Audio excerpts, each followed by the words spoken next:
Hello दोस्तों, आप सभी का बहुत बहुत स्वागत है आज के प्रैक्टिस सेट में। कैसे हैं आप सभी? आशा करती हूँ आप लोग बहुत अच्छे होंगे और अपने अपने एग्ज़ाम्स की तैयारी आप लोग बहुत अच्छे से कर रहे होंगे।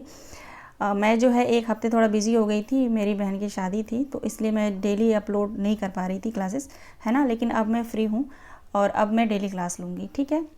तो चलिए आज के प्रैक्टिस सेट में जो है 25+ प्रश्नों को हम सॉल्व करेंगे। प्रश्न बहुत अच्छे लेवल के हैं। ऐसे प्रश्न जो है बार बार आते रहते हैं। एक प्रश्न में आपको कई प्रश्न जानने को मिलेगा। मैं एक्सप्लेन करते हुए प्रश्नों को आगे की ओर बढ़ूंगी, ठीक है। तो चलिए शुरू करते हैं। आप लोग क्लास में धैर्य के साथ बने रहिएगा, अच्छे से रिवीजन हो जाएगा। आप लोग तैयारी कर ही रहे हैं, है ना, तो बहुत अच्छे से रिवीजन हो जाएगा। और जो आपको लग रहा हो जो क्वेश्चन आपको नहीं आ रहा है, नहीं पता है, तो उसको आप लोग नोट डाउन करते चलिएगा, ठीक है। पहला प्रश्न देखेंगे, प्रकाशन वर्ष के आधार पर इन उपन्यासों का सही अनुक्रम आप सभी को बताना है। सभी उपन्यास जो है महिला उपन्यासकार के जो है सभी उपन्यास हैं, आप सभी को बताना है। प्रकाशन वर्ष के आधार पर इन उपन्यासों को जो है सही क्रम में लगाना है, ठीक है। एक बार आप लोग क्वेश्चन को देखिए, ठीक है।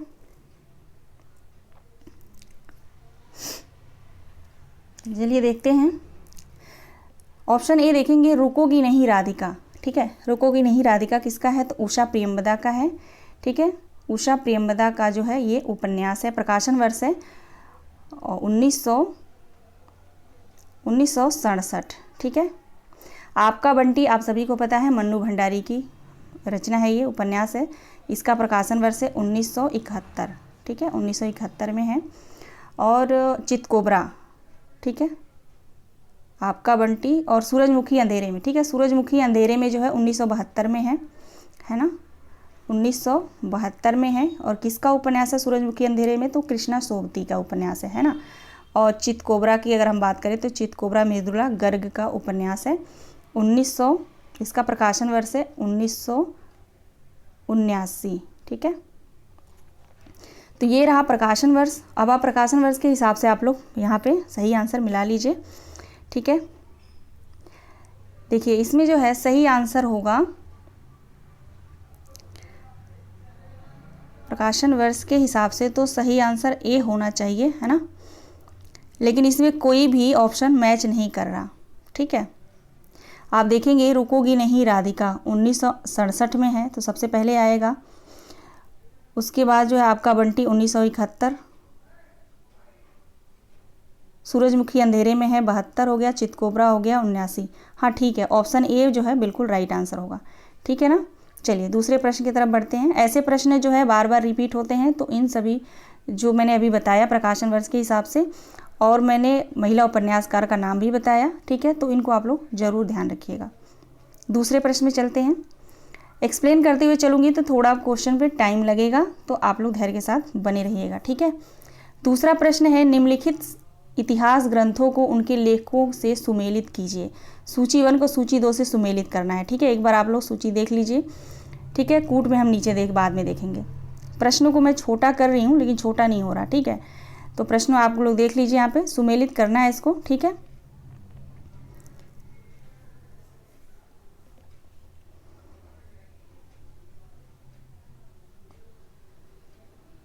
क्वेश्चन नंबर 2 का राइट आंसर क्या होगा?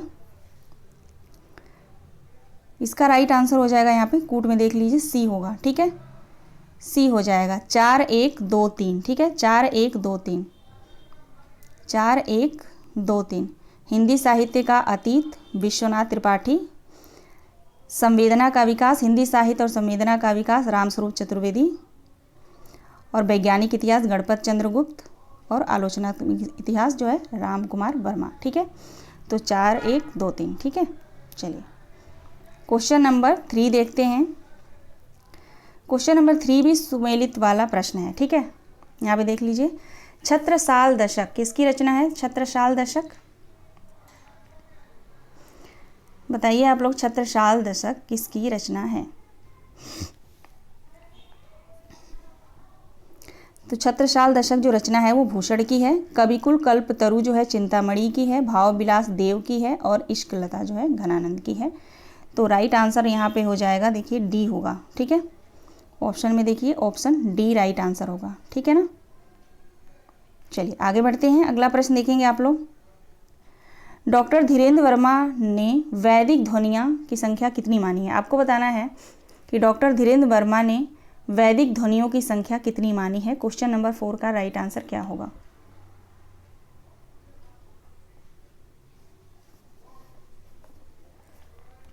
क्वेश्चन नंबर 4 का राइट आंसर होगा ऑप्शन ए 13 स्वर 38 व्यंजन, टोटल जो है ध्वनियाँ कितनी मानी है 51। लेकिन आप लोग जो है सरस्वती पांडे गोविंद पांडे की बुक में जब आप पढ़ेंगे तो वहाँ पे जो है 13 स्वर और 39 व्यंजन, ठीक है, 13 स्वर और 39 व्यंजन है, ठीक है। तो यह दोनों मिलाकर के जो है 52 जो है ध्वनियों को माना है, ठीक है। तो आप लोग ध्यान रखिएगा, सरस्वती पांडे गोविंद पांडे के बुक में आपको ये मिलेगा, ठीक है। बुक के हिसाब से मैंने ये लिया है क्वेश्चन, तो राइट आंसर यहाँ पे ए होगा, ठीक। चलिए आगे देखते हैं। अगला प्रश्न है लल्लू लाल द्वारा रचित इनमें से कौन सा रचना नहीं है। आपको बताना है इनमें से कौन सी रचना जो है लल्लू लाल द्वारा रचित नहीं है। मैं स्लो तो नहीं चल रही। राइट आंसर क्या होगा क्वेश्चन नंबर 5 का।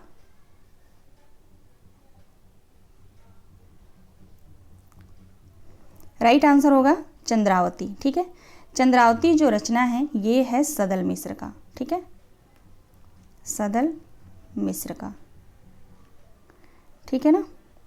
और चंद्रावती का दूसरा नाम अगर पूछा जाए तो नासकेतोपाख्यान है, ठीक है, जो कि रचना है सदल मिश्र का।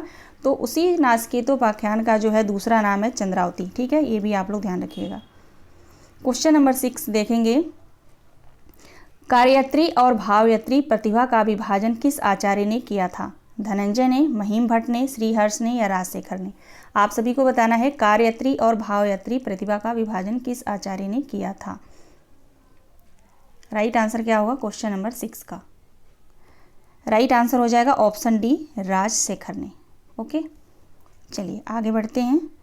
क्वेश्चन नंबर 7 देखेंगे। पंक्ति है ये, ठीक है। कर्मठ कठमलिया कहे ज्ञानी ज्ञान विहीन, तुलसी त्रिपथ बिहाय गो राम दुआरे दीन। इन पंक्ति में जो है त्रिपथ, ठीक है, त्रिपथ जो शब्द दिया गया है यहाँ पे, इसका अर्थ आप सभी को बताना है कि त्रिपथ का अर्थ क्या होगा।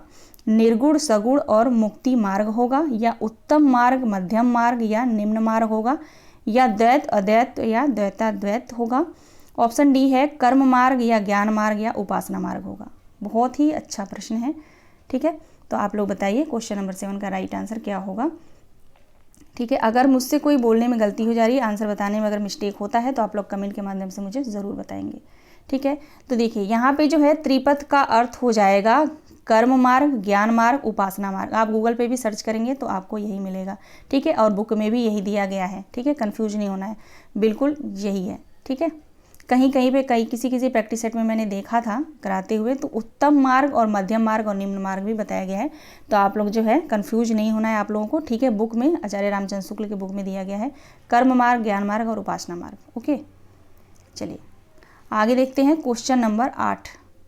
ढलमल ढलमल चंचल अंतल, झलमल झलमल तारा। पंक्ति में मुख्यतः किसका वर्णन है। नदी की धारा का, नीले आकाश का, चांदनी रात का या साड़ी के आंचल का। इस पंक्ति से जो है इस पंक्ति में जो है किसका वर्णन है, ठीक है, ये पूछा जा रहा है।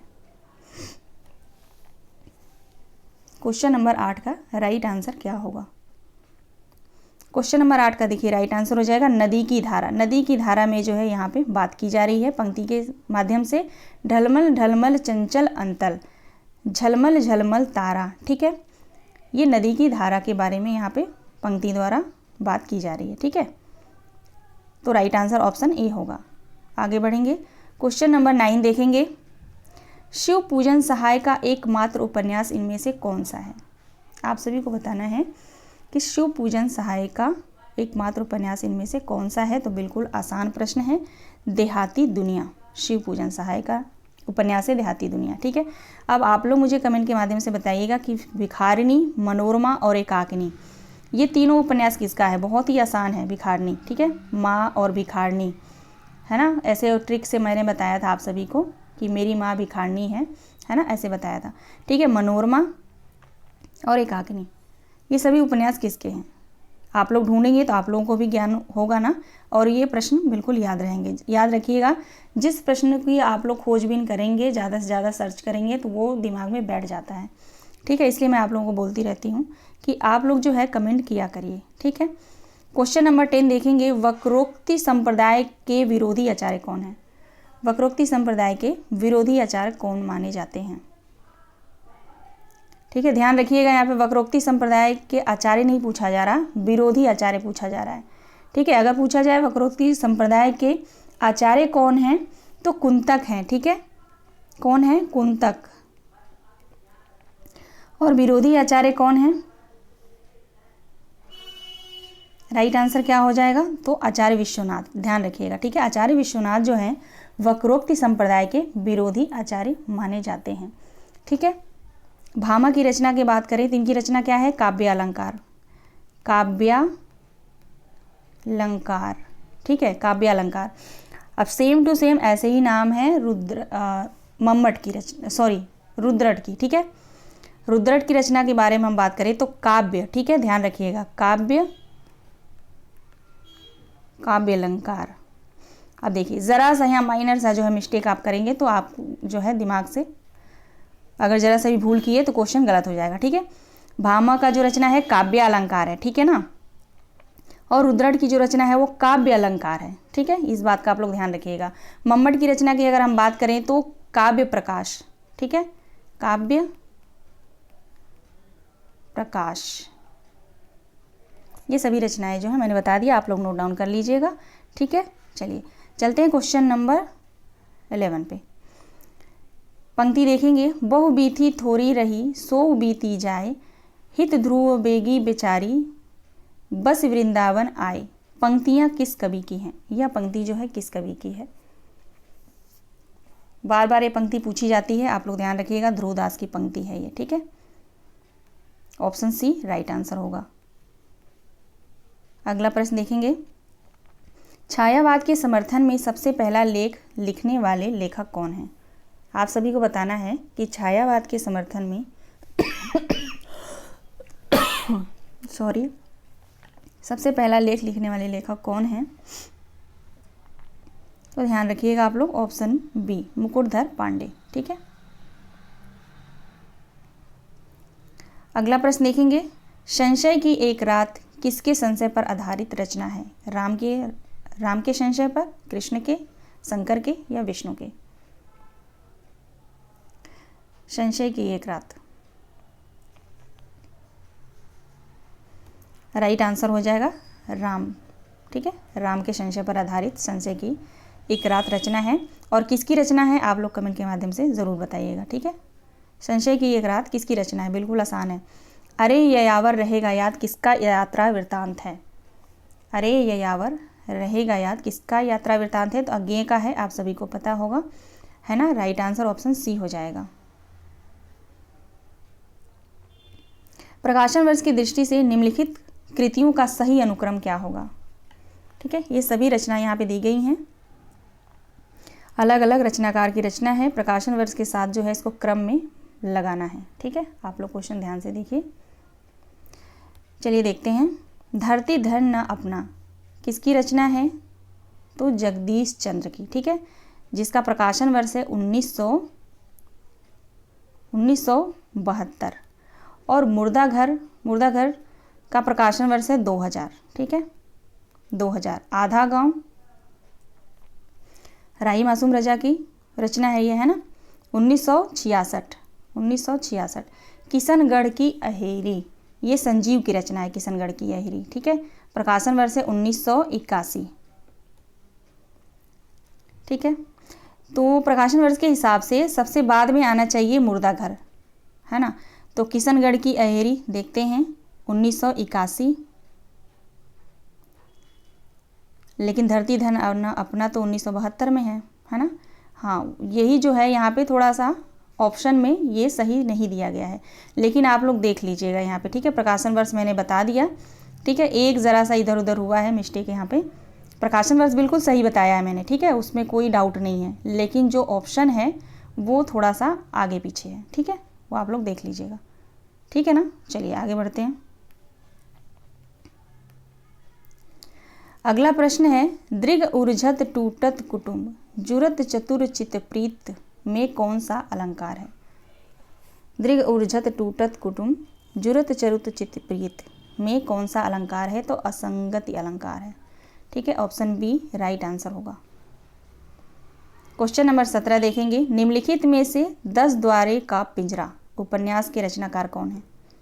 10 द्वारे का पिंजरा किसका उपन्यास है? राइट आंसर हो जाएगा अनामिका का। ठीक है, 10 द्वारे का पिंजरा जो है अनामिका का उपन्यास है। कथा सतीसर की लेखिका कौन है? कथा सतीसर नहीं, कथा सीतर। ठीक है, किसकी रचना है, किसका उपन्यास है?